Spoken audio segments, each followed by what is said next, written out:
It's one of the great things about the role that I sit in is that opportunity to be evergreen, to always looking at ways to improve. There's always more games to win, there are more dollars to raise, there's more things to do to engage with our fans and create a better experience for our student athletes. And so this spring's a great opportunity for us to do that, to look back and see some of the places where we really felt like we hit the mark, but then are there some other things certainly that we need to continue to try and polish and improve upon. And that's, I think, allows me to really let my competitive side come out.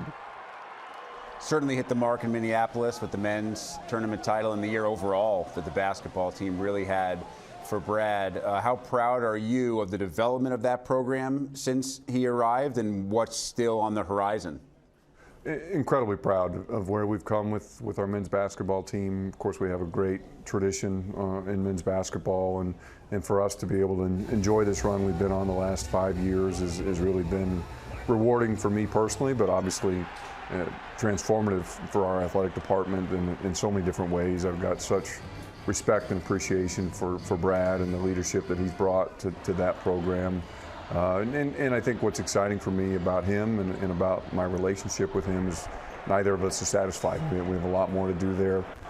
We really have had our appetites whetted here over the last several years about what's possible and about what this program can and should be. And now we take each year as an opportunity to just improve upon the year before it. And of course, we're in an interesting environment now with a lot of moving pieces, but I just have such confidence in his leadership and look forward to seeing how we can continue to grow that program in the years ahead.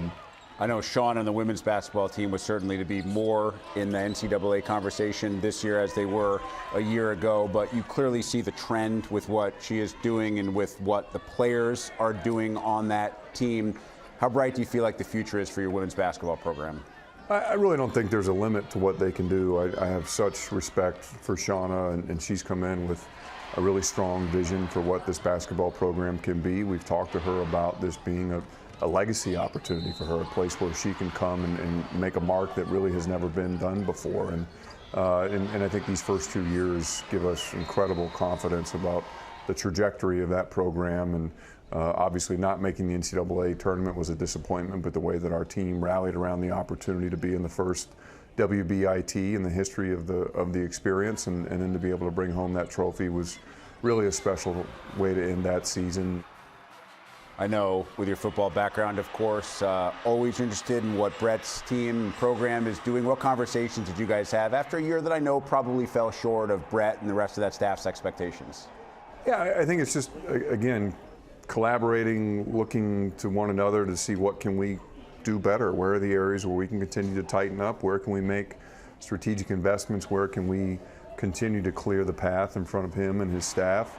We've had some new faces come on board in terms of that staff, and excited about some of those new arrivals, excited about some of the things we've been able to do in terms of our high school recruiting, but also now that some of the things in the transfer space that I think will continue to push us forward.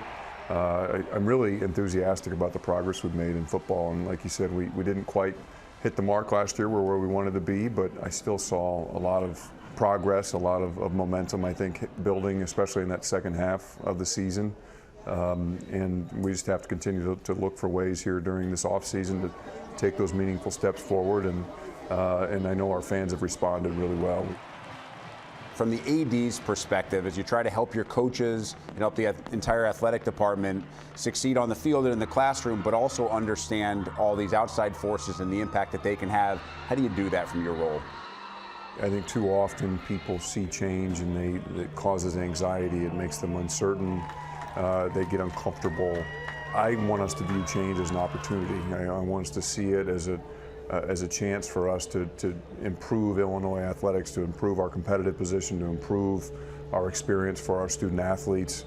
And I'm not perfect at it. There are days where I wake up and I'm like, wow, this is a lot that's happening. It is a lot. But you try and look at it through the right lens and recognize that this is one of those moments in history that we're all living through together, that we have a chance to really reshape college athletics. And I think that if we keep that central to what we're doing and we remember the values that we were founded upon, the things that are most important to us, it provides just a really unique opportunity for me, our colleagues, everybody who's got a hand in college athletics to really lean in this moment and create a new environment that's sustainable, that's predictable, that addresses some of the challenges that we've experienced here over the last 3 to 5 years.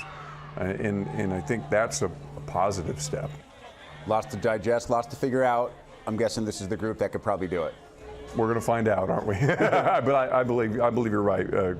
Commissioner Petitti's been incredible. Obviously, he's only been a part of college athletics in this direct way for a short time, but he just brings such a unique skill set to the table, such a special background, and I think he's very well suited for this moment. And we've got a great group of administrators, coaches who I think are also able to think creatively and lean into change at a moment when we need it.